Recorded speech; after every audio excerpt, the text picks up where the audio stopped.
La grande majorité des cadres venaient de la Seconde Guerre mondiale, l'Indochine. C'était des SAS, des gens qui avaient fait Dien Bien Phu. Et bien entendu, le 8e RPIMA, le 8e RPC faisaient la guerre dans le Djebel. C'était le prolongement de crapahuts interminables, embuscades, le long de la frontière tunisienne, dans les Aurès, en Kabylie. Nous étions sans cesse à la recherche des Félagas qui nous fuyaient. Ils attaquaient les Mechtas, ils attaquaient les villages, les cultivateurs, des gens qui n'étaient pas entraînés. Mais avec nous, aucune recherche de combat. C'est nous qui les recherchions et qui les traquions. Il y avait les Mechtas détruites ou en feu, il y avait des forêts en feu, il y avait des engins blindés sur les routes. Là, le mot guerre avait tout son sens.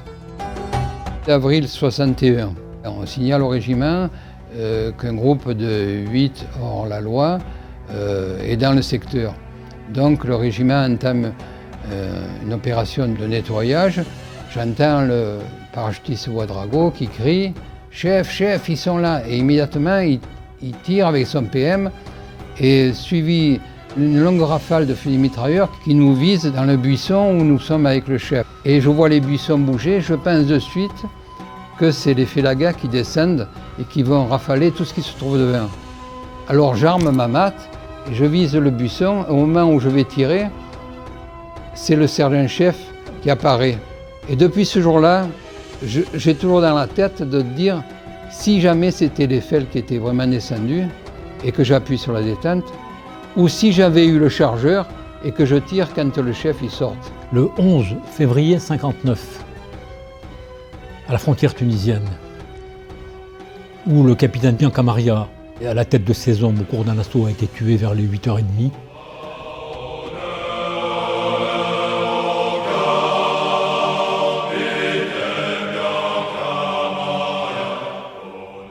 Personnellement, j'ai été blessé avec 2 hommes de mon groupe Voltige. Ça a été effectivement le souvenir le plus tragique. On n'oublie jamais. Jamais. Je pense que frère d'armes signifie quelque chose. Il y a plus de 60 ans de cela et le grand 8 est toujours dans mon cœur.